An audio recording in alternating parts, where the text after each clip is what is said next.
"Forget about the beach trip, old fool," my son-in-law mockingly said, canceling my resort booking. I calmly replied, "Okay." But while he thought he'd won, I booked the entire resort in his name and invited all his enemies.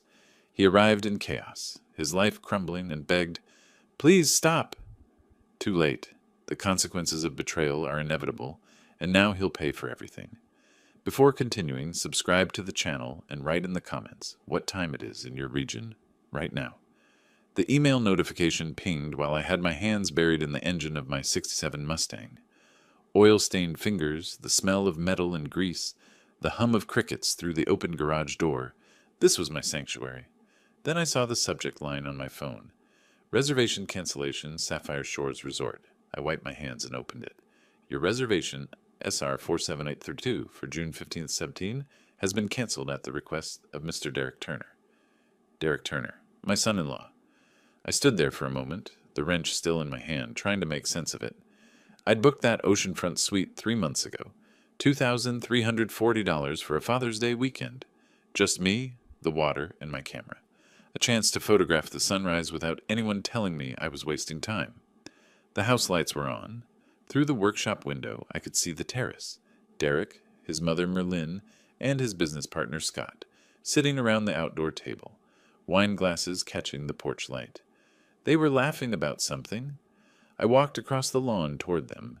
The June evening was warm, sticky with humidity rolling in from the bay. My house. Though you wouldn't know it from the way they'd arranged themselves. Derek at the head of the table like he owned the place, Merlin holding court beside him, Scott with his feet up on my deck furniture. "Frank!"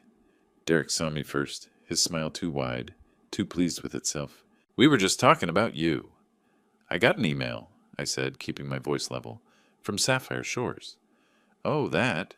Derek waved his hand like he was swatting a fly. "Yeah, I had to rebooking the place. Frederick Walters, you know, the investor I've been courting for months? He finally agreed to a meeting, August 20th through 22nd. It's huge for the company. You canceled my reservation. Come on, Frank. You can go to the beach anytime. There's a perfectly good pier right here in Sarasota." He took a sip of wine. My wine, from my cellar. "This is business. Real business. Not," he gestured vaguely toward my workshop, "tinkering with old cars." Merlin leaned forward, her face arranged in what she probably thought was sympathy. "Forget about the beach trip, old fool. Derek is doing something important here. You understand, don't you? At your age, you should be taking it easy anyway." Scott snorted into his glass, trying to hide his laughter and failing. I looked at my daughter Valerie, who sat at the far end of the table, staring down at her plate. She hadn't said a word, hadn't looked up. Her fingers twisted the stem of her wine glass around and around. "Valerie?" I said quietly. She glanced up, started to open her mouth, but Derek cut in. "Val knows how important this is. Right, honey? The Turner Strategic Solutions contract with Walters could save the company.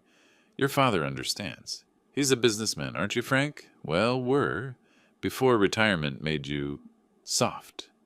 The way he said it, the casual cruelty wrapped in false concern. The assumption that I'd just accept this, roll over, be the harmless old man they wanted me to be. "I see," I said. Derek's smile broadened. He thought he'd won. They all did. Even Valerie, who finally looked at me with something like relief. Glad there wouldn't be a scene, wouldn't be conflict. Glad her father was too tired, too worn down to fight back. "Good," Derek said, raising his glass. "I knew you'd understand. Now, we were just discussing the presentation strategy for Walters. Scott, what did you say about the quarterly projections?" I walked back to the workshop. Behind me, their conversation resumed, punctuated by laughter. My hand was remarkably steady as I cleaned the tools, put everything back in its place. The Mustang sat there, half restored, patient. It had waited 58 years. It could wait a little longer. Inside my chest, something cold and precise was clicking into place. I went to my room, the guest room now, apparently, though this was my house, bought with money I'd earned over 40 years in the hospitality industry. I opened my laptop. The email was still there. I read it again carefully. Then I opened my contacts. Diana Shaw's number was still there, along with dozens of others from my years at Coastal Luxury Group. resort managers, hotel owners, concierges from Miami to Monterey. People who remembered when I'd helped launch their careers, who owed me favors, who knew what I was capable of when I chose to act. At my desk, I pulled out a legal pad, started making lists, names, numbers, possibilities. Derek thought he was a player. He thought his little consulting firm made him somebody. He thought being married to my daughter gave him leverage, gave him the right to treat me like furniture in my own home. He had no idea what game he'd just started. The clock on my nightstand read 11:47 p.m. By the time dawn light started creeping through my window, I had 17 pages of notes. The plan was elegant, thorough, and would hurt him exactly where he deserved. I smiled for the first time since reading that email. Derek wanted to play businessman? Fine. Let's see how he handles playing against someone who actually knows the rules. I couldn't sleep, but not from anger, from planning. The kind of detailed, methodical planning I hadn't done since my last year at Coastal Luxury Group, when we'd orchestrated the acquisition of a competitor's entire resort chain through nothing but patience and well-placed phone calls. Around 4 a.m., I found myself thinking about the first time Derek had called me old fool. It wasn't to my face then. 2 years ago, Thanksgiving. I'd come back from the bathroom and heard him in the kitchen talking to Scott.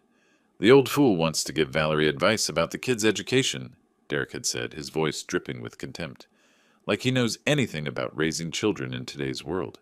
He's just taking up space in that house, living off his pension, playing with cars. Scott had laughed. "When are you going to make your move on the property?" "Soon, once I establish power of attorney. He's getting forgetful. It won't be hard to convince Valerie he needs help managing his affairs." I'd stood in the hallway for 10 minutes after that, my pie forgotten, watching them through the crack in the door, watching my son-in-law plot against me while eating at my table. I should have acted then, but I'd told myself I was being paranoid, that Derek was just venting, that he loved Valerie, and that was enough. The second memory came from my own past, 30 years ago. I was sitting in a Miami hotel suite with Richard Walters, Frederick's father, watching his entire business empire crumble in real time. The 2008 financial crisis had hit him hard. He'd made bad investments, worse decisions, and his hotels were going under one by one. "I'm finished, Frank," he'd said, his voice hollow. 3 generations of building gone. I'd looked at the spreadsheets, the contracts, the debt. Then I'd picked up the phone and started calling in favors. By morning, I'd secured him a $230,000 bridge loan, personal guarantee on my end, that kept his flagship property afloat just long enough to restructure. It took him 5 years to recover, but he did. "I owe you everything," Richard had said when he finally paid me back in full with interest. "My son Frederick will know this. He'll know what you did." I wondered if Derek knew that story. Probably not. He'd never asked about my career, never wanted to hear about the decades I'd spent building relationships in an industry where reputation was everything. To him, I was just an obstacle, a resource to be exploited. The third memory was sharper, more recent. 3 weeks ago, I'd walked into the living room and found Merlin showing Valerie a brochure for Sunset Haven, a senior living facility. She'd been highlighting prices with a marker. $6,800 a month, Merlin was saying. "But think of the peace of mind, dear. Your father is getting on in years. What if something happens? What if he falls or forgets to turn off the stove?" Valerie had looked uncertain. "He seems fine, Merlin. He's sharp as ever." "Is he?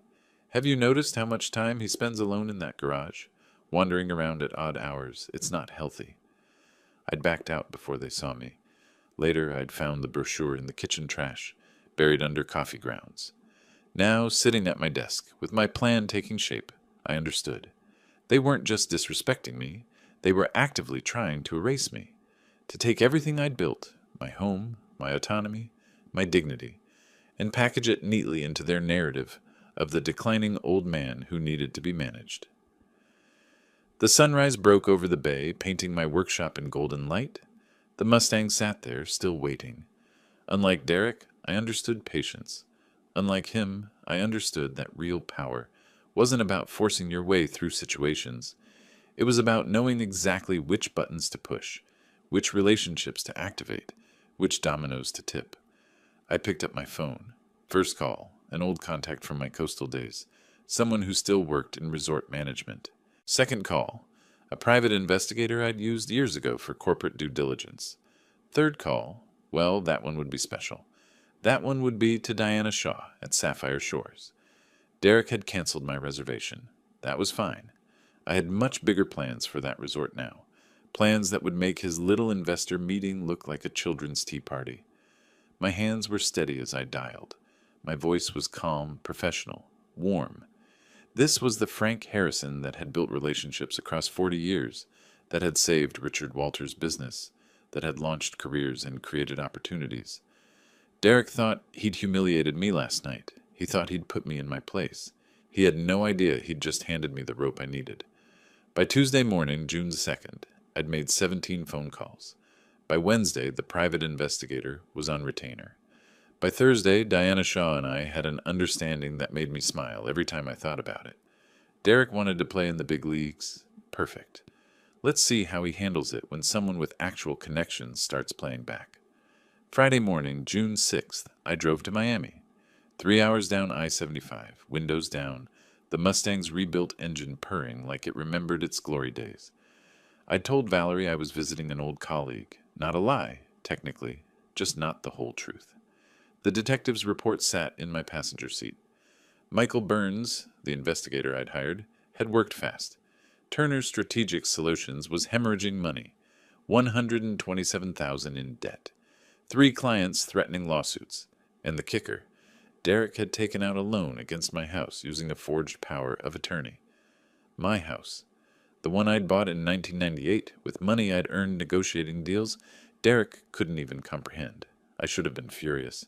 Instead, I felt almost grateful. He'd given me everything I needed. Frederick Walters worked out of a sleek office tower in downtown Miami, all glass and steel and money. His receptionist recognized my name immediately. "Mr. Harrison, Mr. Walters will be so pleased. Please go right in." Frederick stood when I entered, came around his desk with genuine warmth. At 45, he had his father's eyes, Richard's eyes, and the same firm handshake. "Uncle Frank," he embraced me, not the professional half-hug of business acquaintances, but real affection. "How long has it been? 3 years?" "4," I said. "Your father's funeral." His expression sobered. "I still miss him. Every day." He gestured to the leather chairs by the window. "He talked about you until the end, you know. What you did in 2008. How you saved everything." We sat. Miami sprawled below us, endless and glittering. I thought about how to approach this, then decided on the truth, or most of it. "I need to ask you about Derek Turner." Frederick's face shifted, the warmth cooling into something more professional. "Turner's Strategic Solutions. He's been pursuing a meeting with me for 8 months. Very persistent." He paused. "Why?" "He's my son-in-law, married to my daughter Valerie 5 years ago." "Ah!" Frederick leaned back. "I'm sensing this isn't a reference call." "He canceled my Father's Day reservation at Sapphire Shores. Told me he needed it for a meeting with you. Then called me an old fool to my face." Frederick's jaw tightened. "I haven't agreed to any meeting." "I know. But he's told everyone at home that you have. He's banking everything on this deal with you. Literally. His company is drowning, and he thinks you're the life raft." "And you want me to?" I met his eyes. "I want you to come to Sapphire Shores on August 20th. Walk into whatever event he's hosting, and pretend you've never heard of Derek Turner or his company." Frederick was quiet for a long moment. Then a slow smile spread across his face. "You're not asking me to destroy him. You're asking me to let him destroy himself. In front of everyone who matters to him, yes. My father always said you were the most ruthless negotiator he'd ever met. He meant it as a compliment." Frederick stood, extended his hand. "It would be my pleasure, Uncle Frank. After what you did for my family, this is the least I can do." We shook on it. As I drove back to Sarasota, I felt something I hadn't felt in years, the sharp edge of competitive focus. The same feeling I'd had closing million-dollar deals, turning impossible situations into victories. Derek thought I was soft, finished, an old man playing with cars. He was about to learn the difference between playing businessman and actually being one. That evening I made more calls from my workshop. Marcus Jenkins, Derek's biggest competitor, answered on the second ring. "Mr. Jenkins? My name is Robert Chen. I'm Mr. Turner's new assistant." The lie came easily. I'm calling to invite you to an exclusive networking event at Sapphire Shores Resort, August 20th through 22nd. All expenses covered. Mr. Turner wanted to extend a personal invitation to key industry leaders. A pause. Derek Turner is inviting me to a networking event. The same Derek Turner who tried to poach my clients last year. Mr. Turner believes in professional reconciliation. He's hoping to mend bridges. Interesting. Jenkins sounded amused. You know what? Tell Derek I accept. This should be entertaining. 3 more competitors. Same script. Same results.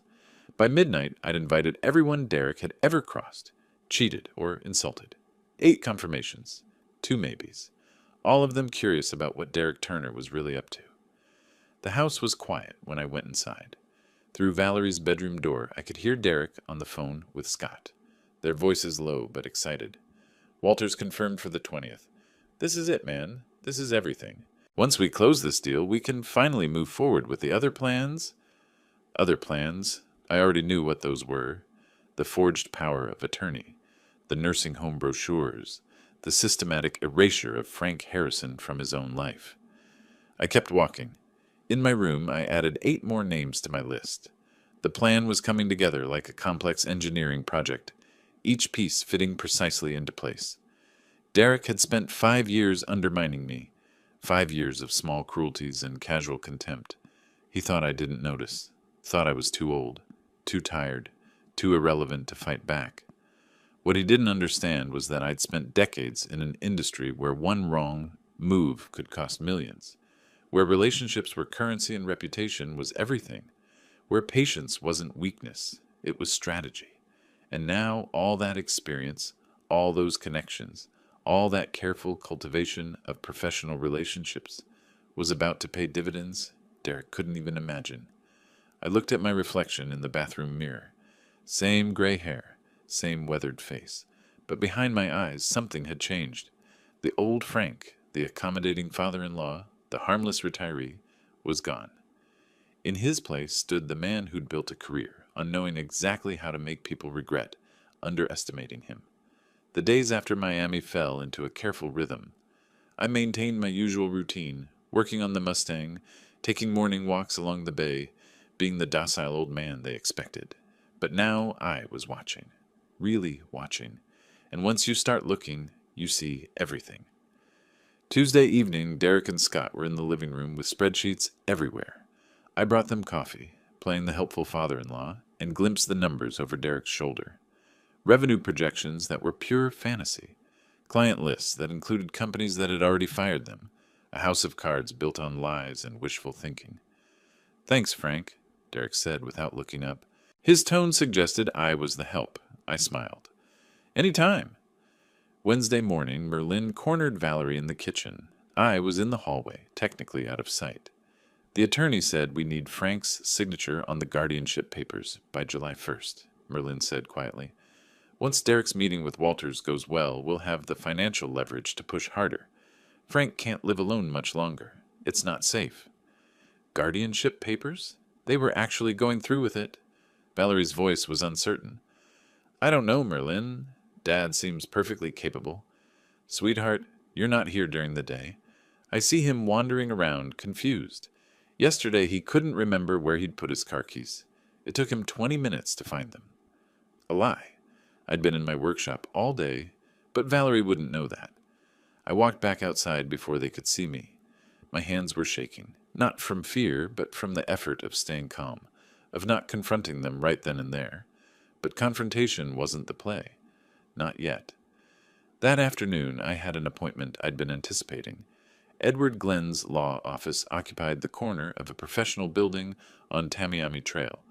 Glenn himself was 58, steel gray hair, sharp eyes that missed nothing. Mr. Harrison, pleasure to meet you. His handshake was firm. Your message mentioned some estate planning concerns? Several. I laid out the detective's report. The forged power of attorney. The loan taken against my house. The attempted guardianship filing.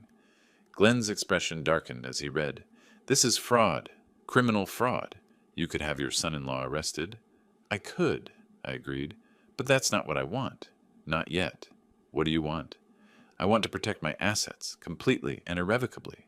I want every legal avenue they're trying to exploit sealed off, and I want it done quietly so they don't know until it's too late. Glenn leaned back in his chair. A living trust would do it. Transfer all assets into the trust. Your house, accounts, investments. You remain the trustee and beneficiary during your lifetime. Upon your death, everything passes to your designated heir. In this case, I assume your daughter, directly to Valerie, not through her husband. Easily done. Will include specific provisions excluding spouses from inheritance. It's ironclad. He made notes. What about immediate management? Given your son-in-law's attempts at power of attorney, assign it to a neutral financial advisor, not family, someone with no stake in this beyond professional responsibility. I can recommend several. Glenn looked up at me. Mr. Harrison, this is thorough work. Most people in your situation would be panicking. You're 3 steps ahead. I've had practice, I said dryly. The paperwork took 3 days. 3 days of meetings, signatures, notarizations. The trust alone ran 47 pages. Every asset cataloged, the house worth $1,240,000, savings accounts totaling $380,000, investment portfolio at $620,000. All of it moved into a legal fortress Derek couldn't touch. On June 18th, the day it became official, I treated myself to lunch at a waterfront restaurant. Sat there with my camera, photographing boats in the harbor, feeling lighter than I had in years. My phone buzzed, a text from Diana Shaw at Sapphire Shores. Conference room and 87 rooms confirmed for August 20th to 22. Name on file, Derek Turner. Total, $225,550 after loyalty discount. Looking forward to seeing you, Frank. Beautiful. Perfect. Absolutely perfect. That evening, Derek announced at dinner that everything was falling into place. The meeting with Walters was confirmed. The presentation was nearly ready. Turner Strategic Solutions was about to turn around. This is going to change everything, he said, raising his wine glass. My wine. To new beginnings. Merlin beamed at him. Scott clapped him on the back. Valerie managed a smile, though I caught her glancing at me with something that might have been guilt. To new beginnings, I echoed, raising my glass. Derek met my eyes across the table. For just a moment, I saw a flicker of uncertainty there, like he was trying to figure out why I wasn't resisting anymore, why I'd become so compliant. Then it passed. He smiled, satisfied that he'd finally broken me, finally put the old man in his place. I smiled back. Let him think whatever he wanted. In 3 months, he'd be standing in the lobby of Sapphire Shores, watching his entire world crumble around him. Every person he'd wronged, every competitor he'd underestimated, every lie he'd told coming home to roost all at once. And I'd be there, camera in hand, documenting every moment of his realization. That night, alone in my workshop with the Mustang, I allowed myself a moment of satisfaction. The car was coming along nicely. New carburetor installed last week, transmission rebuilt, paint job scheduled for July. Everything in its time, everything in its place, patience and precision. Derek had taught me something valuable, actually. He'd shown me that I'd been too passive for too long, too willing to keep the peace, to avoid conflict, to let things slide for the sake of family harmony. But there's a difference between keeping the peace and being a doormat, between patience and passivity, between picking your battles and letting people walk all over you. I'd picked my battle now, and when you spend your entire career learning how to win, you don't forget just because you retire. I ran my hand along the Mustang's hood. In 2 months, this car would be purring down the highway, restored to its former glory. Same with my life. Derek thought he'd won, thought he'd secured his future at my expense. July 1st arrived with the kind of oppressive Florida heat that makes everything feel heavier. I drove to Edward Glenn's office on Tamiami Trail with a manila folder that weighed almost nothing but contained everything. Glenn's receptionist ushered me in immediately. The lawyer stood when I entered. 58, steel gray hair, the kind of handshake that told you he didn't waste time on pleasantries when there was work to do. Mr. Harrison, your message mentioned some urgent estate planning concerns. I placed the folder on his desk. My son-in-law has been busy. I thought you should see exactly how busy. He opened it. The first document was the loan application, $45,000 against my house at 3847 Bayshore Drive. My signature at the bottom, except it wasn't my signature. Close, but not quite right. The F in Frank had a loop I'd never made in my life. Glenn's expression darkened as he flipped through the pages. The notary stamp from some office in Tampa. The power of attorney that supposedly gave Derek control over my assets. Bank statements showing the money had been deposited into Turner Strategic Solutions account 3 weeks ago. This is fraud, he said quietly. Criminal fraud, document forgery, identity theft, unauthorized use of property as collateral. He looked up at me. You could have your son-in-law arrested today. Charged, prosecuted. This is 5 years minimum if convicted. I know. Then why are you here instead of the police station? I settled back in my chair. Because I want something more permanent than a criminal case that might take years to resolve. I want my assets protected. Completely. Irrevocably. And I want it done in a way that Derek doesn't see coming until it's too late to do anything about it. Glenn studied me for a long moment. Then he smiled. Not a warm smile, but the smile of someone who recognized a fellow professional at work. Tell me what you're thinking. We spent 3 hours that first day mapping it out. A living trust, the kind of legal fortress that takes everything I own and puts it somewhere Derek's grasping hands can never reach. The house worth $1,240,000. Savings accounts totaling $380,000. Investment portfolio at $620,000. All of it transferred into a trust with me as trustee and beneficiary during my lifetime. And upon your death? Glenn asked, his pen poised over the legal pad. Direct to Valerie, my daughter. Not through her husband. Not joint ownership. Hers alone with specific provisions excluding any spousal claims. That's ironclad in Florida. We can make it unbreakable. He made notes. What about immediate management? Given the circumstances, we should establish a power of attorney to someone who isn't family. Can you recommend a financial advisor? Someone with no stake in this except professional responsibility? Several. I'll have you meet with them this week. The paperwork took time. Days of meetings, signatures, notarizations. Every document triple-checked. Every provision examined from every angle. Glenn worked like a man who understood that, in law, details are everything. On July 10th, while Derek and Scott were at the office, presumably working on their presentation for Walters, I met with Margaret Chen, the financial advisor Glenn recommended. 62, sharp eyes, a reputation for managing estates worth 10 times what mine was worth. Mr. Glenn briefed me on the situation, she said as we sat in her downtown office. Your son-in-law attempted to defraud you. You're protecting your assets. Straightforward. Can you take it on? I can, but I need you to understand something. Once we execute these documents, you're declaring war. Your son-in-law will know someone is protecting you legally. He'll escalate. I thought about that. About Derek's face when he realized his careful plans were falling apart. About Merlin's shock when she discovered the nursing home scheme wouldn't work. About Scott's panic when he understood his cut of my inheritance had evaporated. Let him escalate, I said. I'm ready. We signed the documents on July 15th. 47 pages of legal language that essentially said Frank Harrison's assets are his own, protected by law, and Derek Turner can't touch a single dollar of it. The next step was riskier. Glenn had reviewed the forged documents and found the notary who'd stamped them, a woman named Patricia Vance, who worked out of a strip mall office in Tampa. Michael Burns, my investigator, had tracked her down. For $800, she'd notarized a power of attorney without checking identification, without verifying signatures, without doing any of the things notaries are legally required to do. We have 2 choices, Glenn said on July 16th. Criminal complaint or civil lawsuit against the bank that accepted the fraudulent collateral. The bank, I said, faster, cleaner, and more immediately painful for Derek. Glenn's smile was sharp. I was hoping you'd say that. The lawsuit was filed on July 17th. Glenn moved fast, emergency motion for immediate relief, citing fraud and the bank's failure to properly verify documentation before issuing a $45,000 loan. We had everything, the forged signatures, the testimony about the notary, the timeline showing Derek had deposited the money the same day the loan was approved.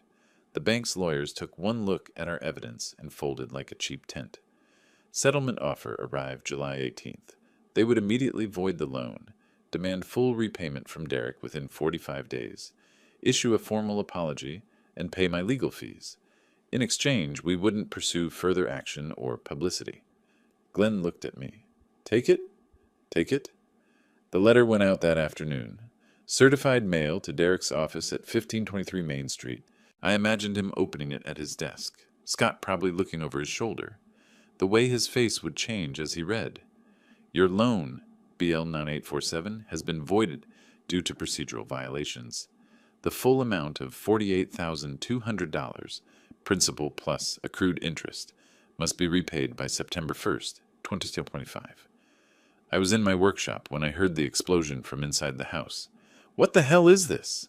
Derek's voice, loud enough to hear through the walls. I kept working on the Mustang's carburetor, letting the sound wash over me like background noise. Through the window, I could see him pacing on the terrace, phone pressed to his ear, Scott beside him looking panicked. Merlin had come out from somewhere, her face tight with concern. I couldn't hear the words, but I could read the body language. Derek was in full meltdown mode, arms waving, face red, that vein in his forehead that only appeared when he was truly losing control. Scott kept trying to calm him down. Merlin was talking rapidly, probably suggesting solutions, damage control. None of it would help. The money was gone, spent on their preparations for Walters. The new office furniture, the presentation materials, the deposit on the conference room at Sapphire Shores, whatever else they'd thought they needed to look successful. And now the bank wanted it all back in 6 weeks. I allowed myself a small smile as I tightened a bolt. This was just the opening move. The real game was still to come. That evening at dinner, Derek barely spoke. His jaw was clenched so tight I thought his teeth might crack. Merlin kept shooting me suspicious glances, like she was trying to figure out if I had anything to do with their sudden reversal of fortune. Valerie noticed. Is everything okay? Fine, Derek said sharply, then softer, remembering his mask. Just some business complications. Nothing to worry about.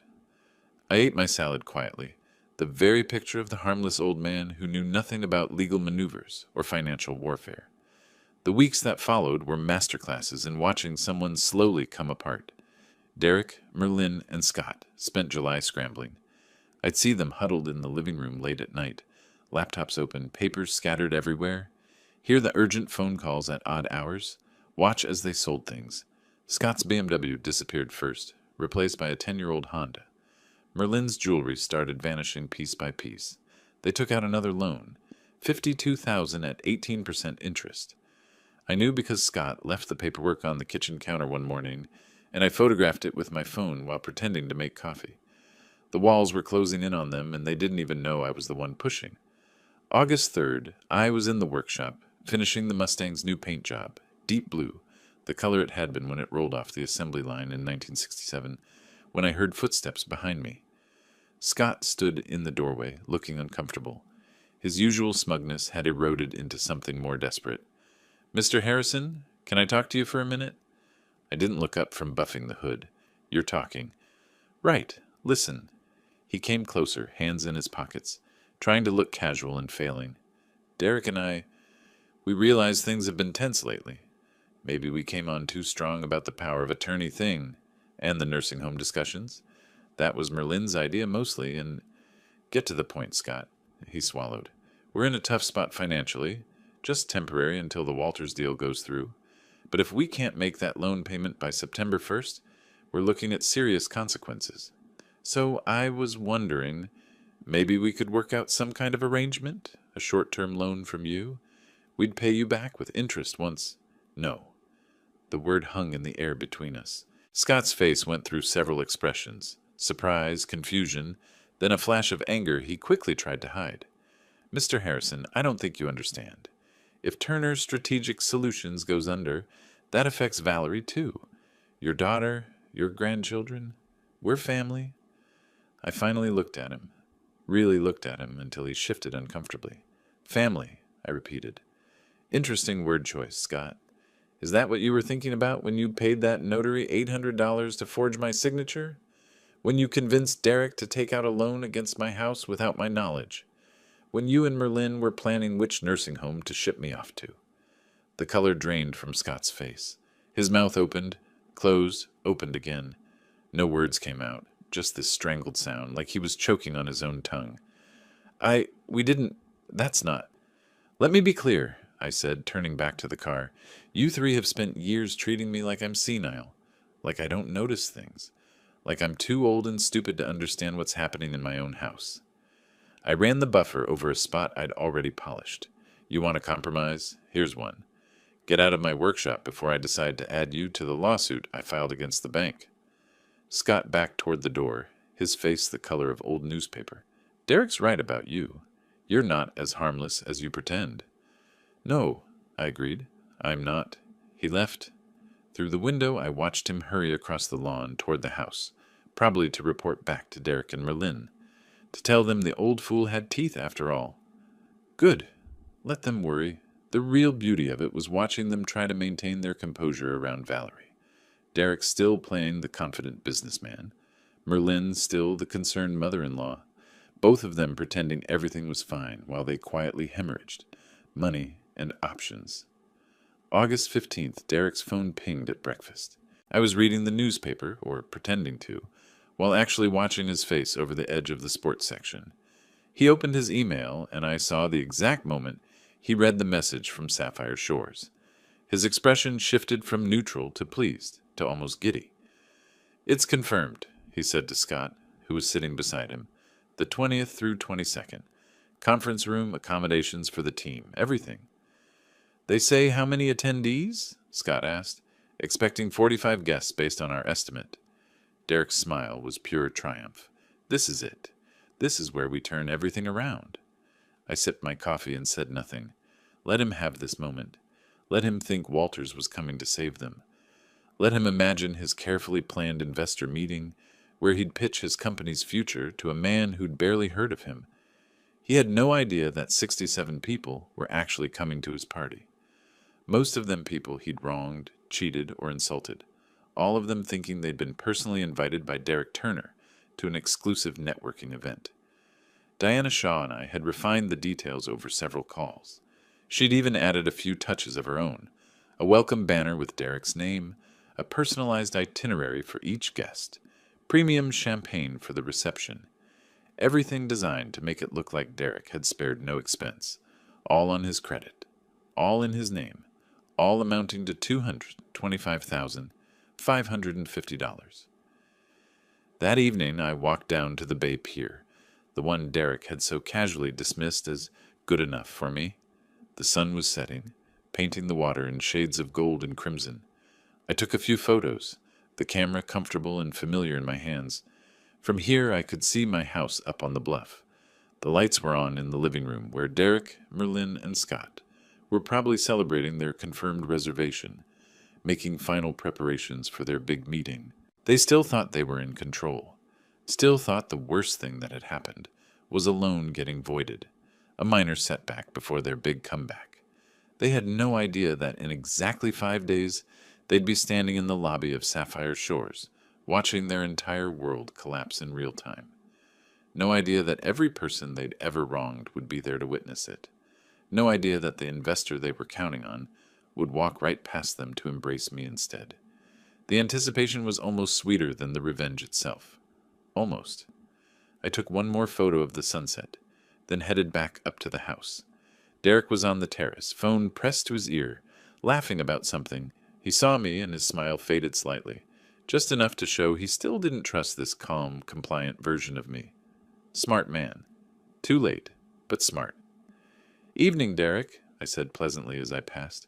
"Big week ahead for you." "Yes," he said cautiously. "Yes, it is." I went inside, leaving him there in the gathering dark, probably wondering why I seemed so unconcerned about his upcoming triumph. 5 more days. Then he'd understand everything, and I'd be there with my camera, ready to capture every moment of his realization. August 20th arrived with cloudless skies and temperatures pushing 90 degrees. Perfect weather for a beach resort. Perfect weather for watching someone's world fall apart. I drove to Sapphire Shores alone, taking the scenic route along the coast.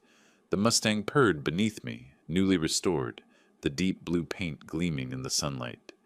Everything coming together at exactly the right moment. Derek, Scott, and Merlin had left 2 hours earlier, loaded down with presentation materials and desperate optimism. I'd watched them go from my workshop window, Derek checking his watch obsessively, Scott carrying 3 laptop bags, Merlin fussing with her hair in the car mirror. They were walking into a trap so carefully constructed they'd never see it until it closed around them. I arrived at the resort at 1:47 p.m. Diana Shaw met me personally in the parking lot, her professional smile warm and genuine. "Mr. Harrison, everything is ready." The welcome banner? Derek Turner's name, 48-point font, impossible to miss. Her eyes sparkled with something between amusement and satisfaction, along with the itinerary cards for all 67 guests, each one personalized, each one thanking them for attending Derek Turner's exclusive networking event. "You've outdone yourself, Diana. After what you told me about him canceling your Father's Day reservation," she shook her head. "Consider this professional courtesy among hospitality veterans." I checked into my suite, ocean view, corner unit, perfect vantage point for watching the lobby below. My camera sat ready on the desk, lenses cleaned, batteries charged. I'd been photographing landscapes for years, but today I'd be documenting something far more satisfying. At 2:03 p.m., Derek's rental car pulled up to the entrance. Through my telephoto lens, I watched them climb out. Derek in his best suit, trying to project confidence. Scott hovering nervously, checking his phone every 30 seconds. Merlin in a dress that probably cost more than they could afford, playing the part of the successful businessman's mother. They walked into the lobby like they owned it. Diana greeted them at reception with flawless professionalism. "Good afternoon. You must be Mr. Turner." Derek preened. "Yes, I'm the organizer of this event. Derek Turner, Turner Strategic Solutions. My business partner, Scott Kelly, and my mother, Merlin Turner." "Wonderful. Your guests are already beginning to arrive?" Derek's smile faltered. "Guests? We're expecting Mr. Frederick Walters at 6 o'clock. Just his team and ours for the presentation." "Oh." Diana consulted her tablet with perfect innocence. "According to our system, you have 67 confirmed attendees for your 3-day networking event. Many have already checked in." I watched Derek's face through the camera, the confusion rippling across his features, the way his eyes narrowed as he tried to process information that didn't match his reality. "That's impossible. I only booked the conference room for Mr. Turner." Marcus Jenkins, Derek's biggest competitor, strode through the lobby doors, all confidence and expensive cologne. I'd met Marcus once, years ago at an industry conference. Sharp operator, never forgot a slight. "Jenkins?" Derek's voice cracked slightly. "What are you doing here?" "What do you mean, what am I doing here?" Marcus's smile was all teeth. "Your assistant called me personally. Said you wanted to mend bridges with an exclusive networking event. I have to admit, I was skeptical, but the invitation was too interesting to pass up." "My assistant?" Derek shot a panicked look at Scott. "We don't have an assistant." Behind Marcus, 4 more people entered. I recognized 3 of them from my research. Derek's other competitors. All of them men he'd undercut, insulted, or sabotaged over the past 5 years. The 4th was a woman in her 50s carrying a reporter's notebook. Sarah Collins, business journalist for the Sarasota Herald-Tribune. I'd sent her an anonymous tip about Turner Strategic Solutions 3 weeks ago. Looked like she'd followed up. Derek's face had gone from confused to pale. "This is some kind of mistake. Diana, can you check the reservation? I only booked Mr. Turner." Diana's smile never wavered as she turned her tablet to show him. "All 87 rooms of Sapphire Shores Resort have been reserved in your name for August 20th through 22nd. 3 days, full property buyout. The contract was signed on June 5th. "What?" The word came out strangled. "That's impossible. I never. The cost alone would be $225,550, Diana said pleasantly. "Though we did offer a loyalty discount, the full amount was charged to the card on file." Scott grabbed Derek's arm. "Tell me you didn't sign anything without telling me. Tell me you didn't drop $250,000 on this." "I didn't!" Derek's voice rose, drawing attention from the gathering crowd in the lobby. "I booked a conference room. Just the conference room. $18,000, not..." Sir, if you'd like to review the contract, I have a copy here. Diana produced a folder. Your signature is on page 3.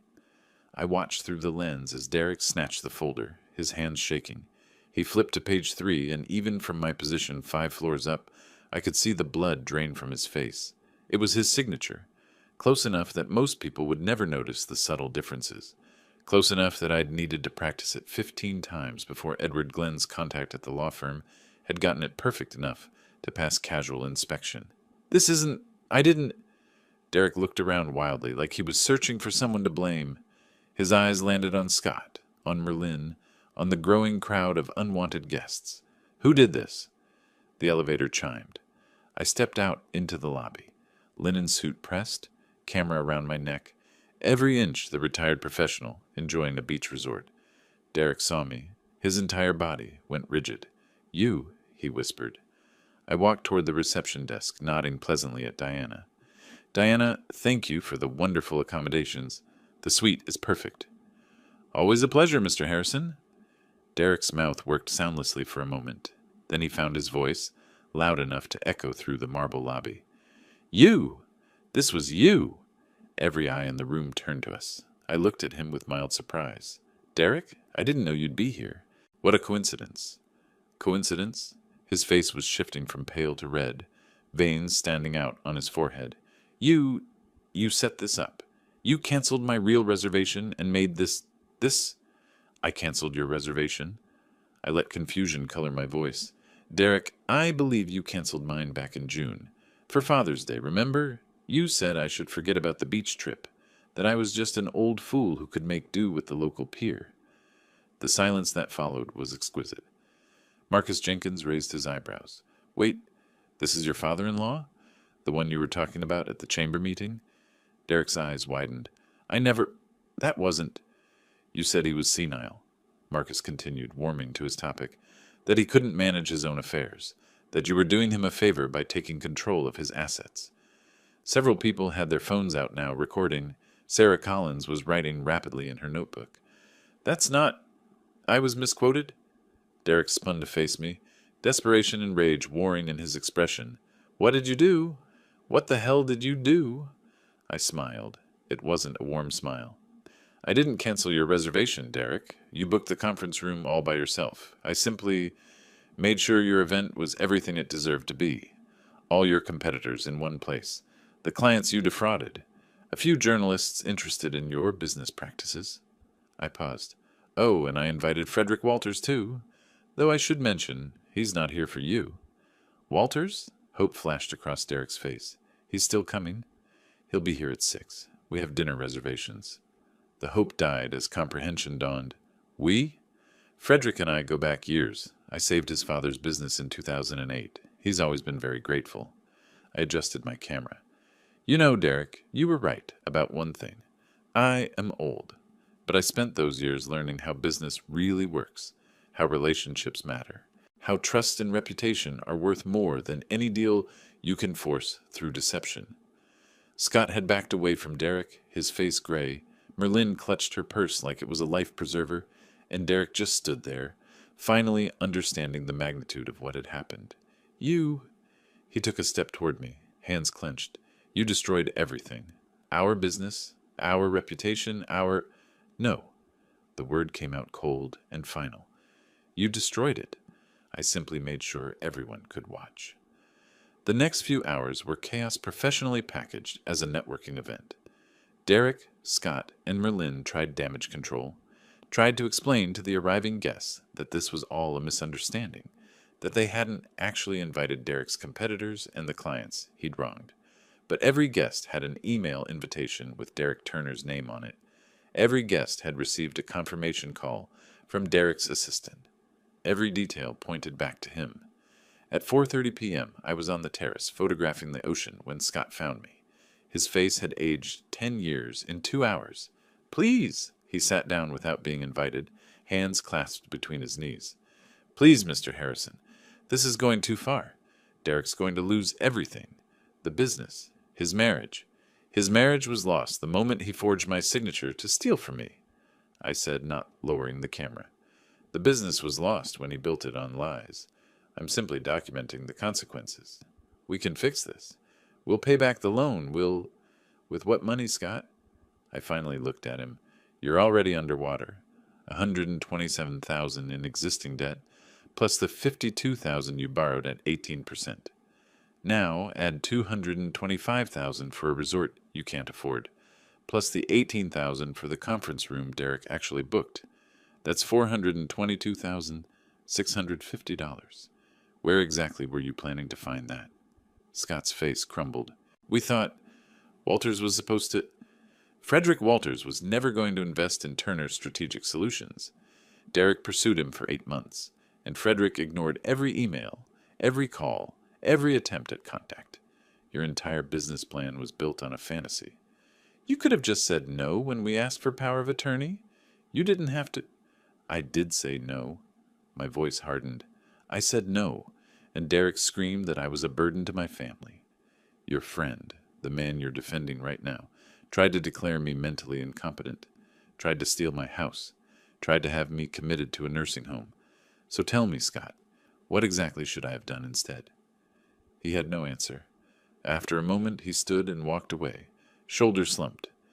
At 5:45 p.m., Derek made his move.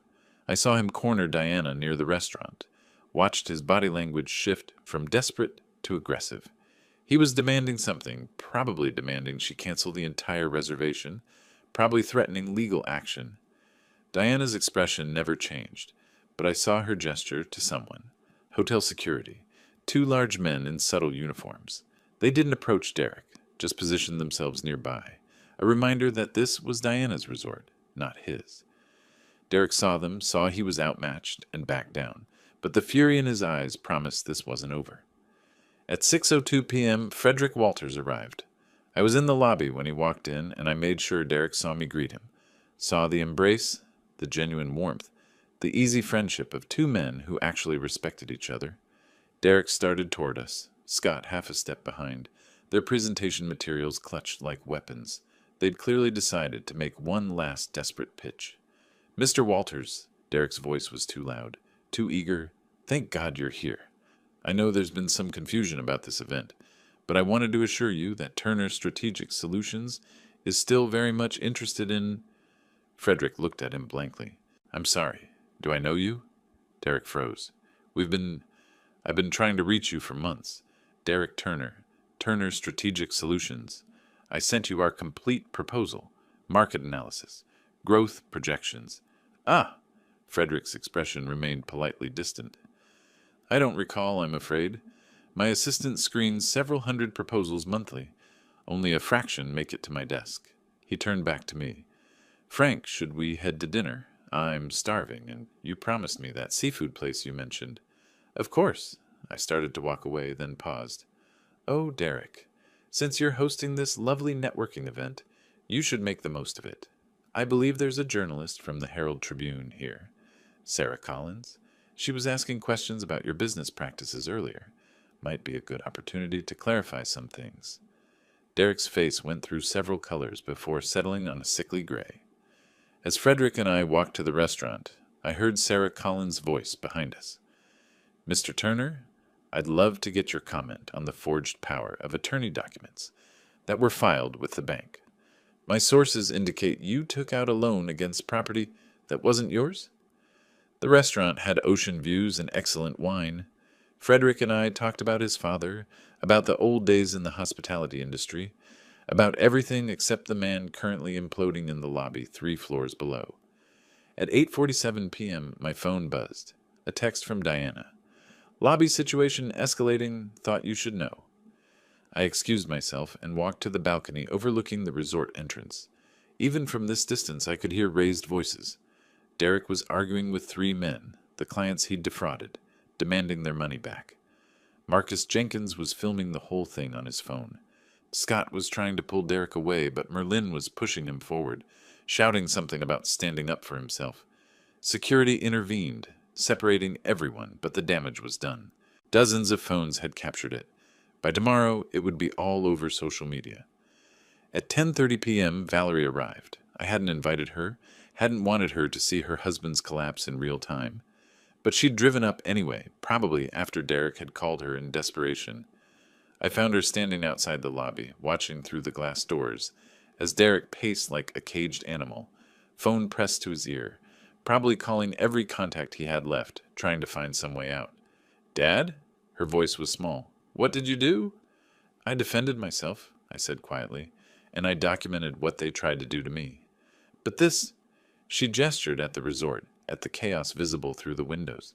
"This is destruction." "No, sweetheart. This is consequences." I turned to face her. "Your husband forged my signature to steal $45,000 from me. He tried to have me declared incompetent. He and Merlin were actively planning to put me in a nursing home and take everything I've worked for.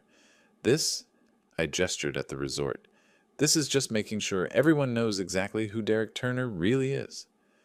Tears streamed down her face, but she didn't look away. "I didn't know about the forged documents, about the nursing home plans. I thought—" "He said you'd agreed to help with the loan. I know you didn't know. That's why you're not in there with them right now." I touched her shoulder gently. "Valerie, you have a choice to make, but you should make it with full information. Come to my suite tomorrow morning. I have documents you need to see." She nodded, wiping her eyes, and left without going inside. I returned to the terrace and watched the ocean under moonlight. My camera sat beside me, memory card full of the day's images, Derek's confusion turning to horror, Scott's desperate attempts at damage control, Merlin's fury when she realized the trap they'd walked into, but also Frederick's genuine embrace, Diana's professional execution of every detail I'd planned, the moment when Derek finally understood that the old fool had outplayed him at every turn. Tomorrow would bring more consequences, the bills, the demands, the full weight of their disaster. But tonight I just sat and listened to the waves, feeling lighter than I had in years. The trap was sprung. The rest was just cleanup. The aftermath hit faster than Derek could have imagined. By Friday morning, August 22nd, the social media storm had gone viral. Videos of Derek's meltdown in the lobby, photos of him arguing with the defrauded clients, screenshots of the forged power of attorney documents that Sarah Collins had published in her scathing expose. Turner Strategic Solutions lost its 3 remaining clients within 48 hours. Not through lawsuits or formal complaints, they just quietly terminated their contracts and moved on. In business, reputation is everything. Derek's was now toxic waste. I watched it unfold from my workshop, working on the Mustang's final details, while my phone buzzed with updates. The total debt had crystallized into an impossible number: $344,450. The resort charges Diana was rightfully demanding, the high-interest loan they'd taken out in desperation, the voided bank loan, the conference room Derek had actually booked. No way out, no investors, no business, no future. On August 25th, I was adjusting the Mustang's carburetor when I heard footsteps. Valerie stood in the doorway, her eyes red and swollen. She'd been at the resort, but had driven home alone the morning after the disaster. "Dad?" Her voice broke. "Can we talk?" I set down my tools. "Of course, sweetheart." She sat on the workbench, hands clasped between her knees, and started crying. Not the quiet, dignified tears of someone who's sad, the ugly, gasping sobs of someone whose entire world has shattered.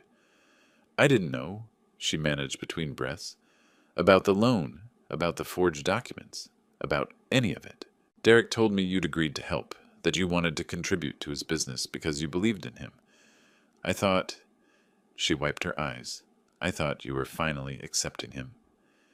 I moved to sit beside her, close but not touching, letting her control the space. "He manipulated you, Valerie. For years. That's what he does. Finds what people want to believe and feeds it to them. But the nursing home brochures, the guardianship papers, Merlin said you were getting forgetful, that we needed to protect you. I was meeting with lawyers and investigators. That's why I was forgetful and wandering at odd hours." I pulled out the folder I'd been keeping in my desk drawer, set it on the bench between us. "You should see this. All of it. Not because I want to hurt you more, but because you need to understand what almost happened." Her hands trembled as she opened it. The first document was the forged power of attorney, my signature expertly faked, but not quite right. Then the bank records showing the $45,000 loan taken against my house. Scott's text messages about getting the old man out of the way. Merlin's emails discussing which nursing home would be least likely to let him contact Valerie. With each page, Valerie's face shifted, shock to horror to something harder.